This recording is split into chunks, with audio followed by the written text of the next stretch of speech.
கட்டபொம்மன் பிறந்த ஆண்டு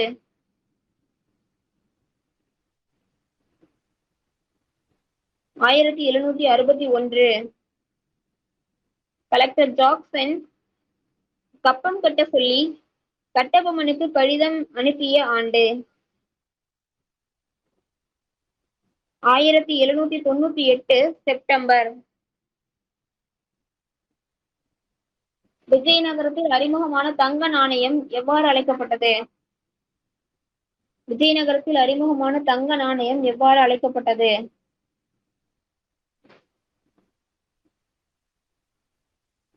பகோடா. அததான் தமிழ்ல தான் வராகன் அப்படின்னு சொல்லுவாங்க.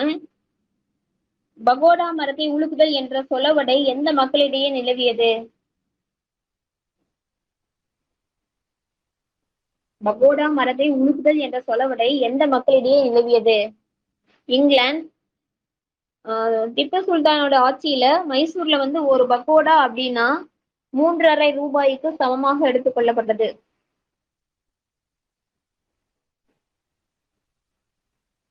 ஜாக்சன் எங்கு தங்கி இருந்த பொழுது வீரபாண்டிய கட்டபொம்மன் அவரை சந்திக்க முயன்றார்? ஜாக்சன் எங்கு தங்கியிருந்த போது வீரபாண்டிய கட்டபொம்மன் அவரை சந்திக்க முயன்றார்? Chokkampatti, Sivagiri, Sattur, Srivilliputhur.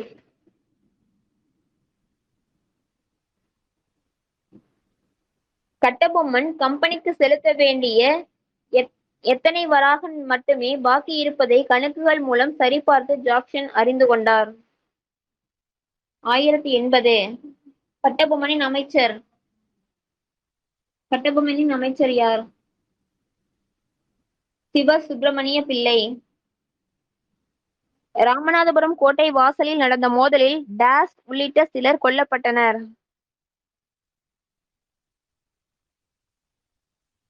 Lieutenant Clark.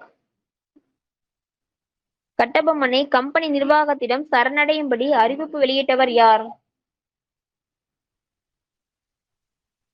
Edward Clive. Jackson பணிநீக்கம் செய்யப்பட்டு புதிய கலெக்டராக நியமிக்கப்பட்டவர் யார்?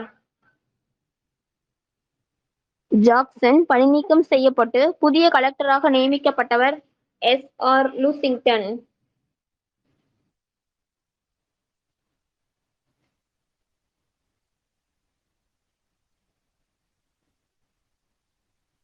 களப்பூர் காடுகளில் இருந்த கட்டபொம்மனை பிடித்து ஆங்கிலேயரிடம் ஒப்படைத்தவர் யார்? புதுக்கோட்டை அரசர் விஜய ரகுநாத தொண்டைமான்.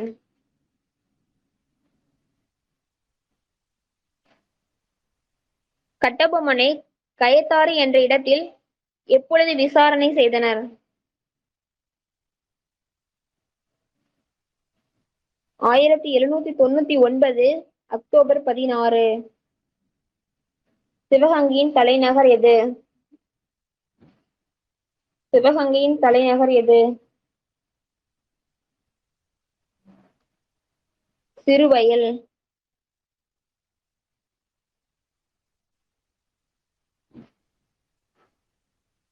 தென்னிந்திய புரட்சியின் காலகட்டம். தென்னிந்திய புரட்சியின் காலகட்டம் 1801.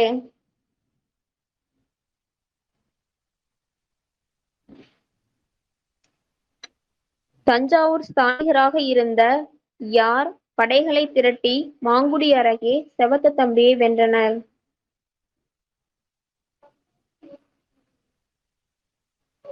Captain William Blackburn. Major Coates கிளர்ச்சியை பற்றி கில்லஸ்பிக்கு கடிதம் எழுதி யாரிடம் கொடுத்தனுப்பினார்?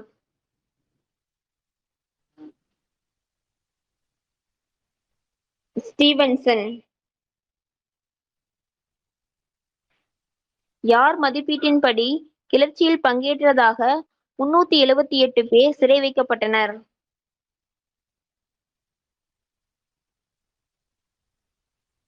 J Wilson. வேலூர் கலவரம் தொடர்பான தண்டனைகள் எப்பொழுது நிறைவேற்றப்பட்டது? 1806 செப்டம்பர் 23. கர்னல் கில்லஸ்பி வேலூர் கோட்டையை எத்தனை நிமிடங்களுக்குள் ஆங்கிலேயரின் கட்டுப்பாட்டுக்குள் கொண்டு வந்ததாக கூறப்படுகிறது?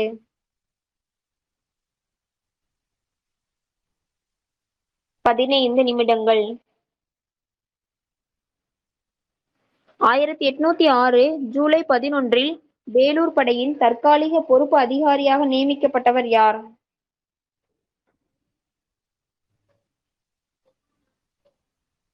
கர்னல் ஹார்கோர்ட்.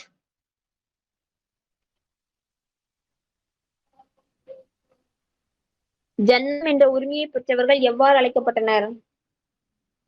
ஜன்மம் என்ற உரிமையை பெற்றவர்கள் ஜன்மிகள்.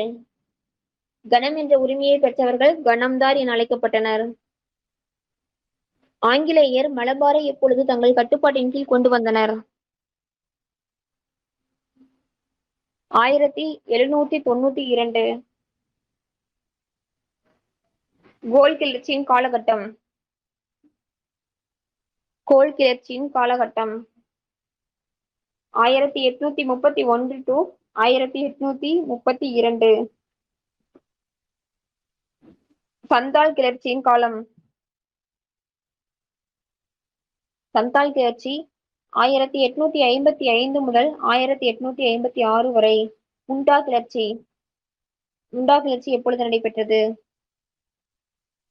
1899 முதல் 1900. கோல் என்ற பழங்குடி இனத்தினர் வாழ்ந்த பகுதிகள் எவை?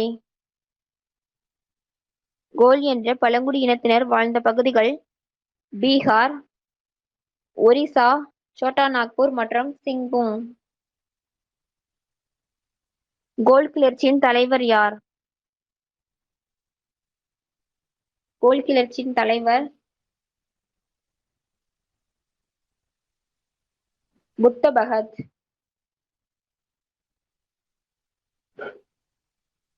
கோல் கிளர்ச்சிக்கு தூண்டுகோலாக இருந்தவர் யார்? கோல் கிளர்ச்சிக்கு தூண்டுகோலாக இருந்தவர் யார்? பிந்த்ராய் மங்கி. சந்தால் பழங்குடியினர் வாழ்ந்த பகுதிகள்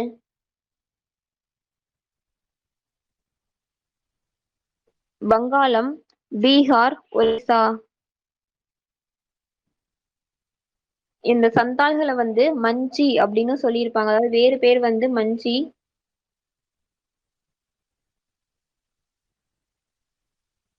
தங்களின் தாய் மண்ணிலிருந்து துரத்தப்பட்ட சாந்தால்கள் ராஜ்மஹால் குன்றுகளை சுற்றியுள்ள பகுதிகளை திருத்தி அதை எவ்வாறு அழைத்தனர்?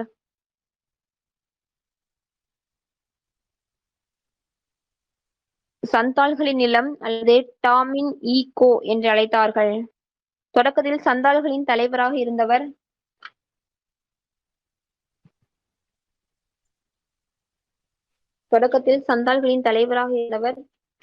சித்தோ.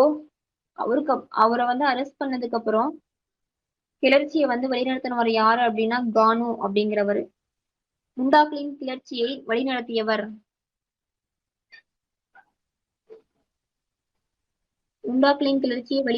பிர்சா முண்டா. முண்டா கிளர்ச்சியை உலுபுலன் கிளர்ச்சி அப்படின்னு சொல்லுவாங்க. முண்டாக்கள் எந்த பகுதியில் முக்கியத்துவம் வாய்ந்த பழங்குடியினர் ஆவர்? எந்த பகுதியில் முக்கியத்துவம் வாய்ந்த பழங்குடிகள்? பீகார். முண்டாக்களின் ஆட்சியை நிறுவ வந்த புனித தூதர் என தன்னை அழைத்துக் கொண்டவர் யார்?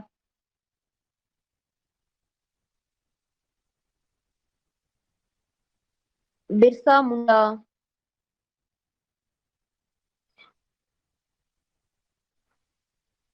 வங்காள படையின் உருவாக்கம் எனும் சிறு ஏட்டில் ஒரு இராணுவ வீரர்களின் கழகம் விரைவாக தனது குணாதிசயத்தை மாற்றிக்கொண்டு தேசிய எழுச்சியாக மாறியது என்று குறிப்பிட்டவர் யார்?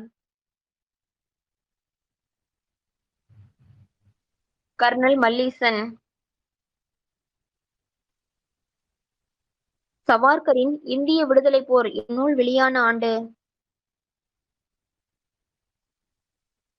சவார்கரின் இந்திய விடுதலை போர் எனும் நூல் வெளியான ஆண்டு 1909. 1857 பெரும் கிளர்ச்சியை பெருமளவில் உண்மையான விடுதலை போராட்டம் என விலக்கியுள்ளவர் யார்?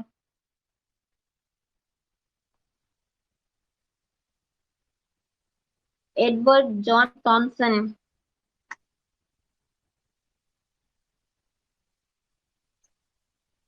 எப்பொழுது இயற்றப்பட்ட லெக்ஸ் லோசி சட்டம் கிறிஸ்தவர்களாக மதம் மாறியவர்களுக்கு மூதாதையரின் சொத்துக்களில் உரிய பங்கினை பெறும் உரிமையை அளித்தது? 1850 இயற்றப்பட்ட லெக்ஸ் லோசி சட்டம்.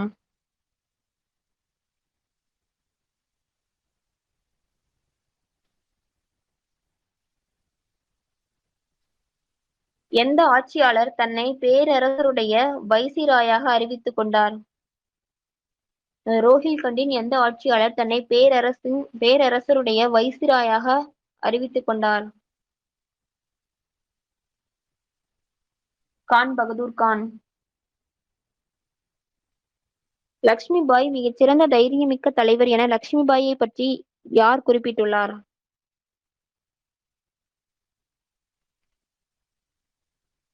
ஹக்ரோஸ்.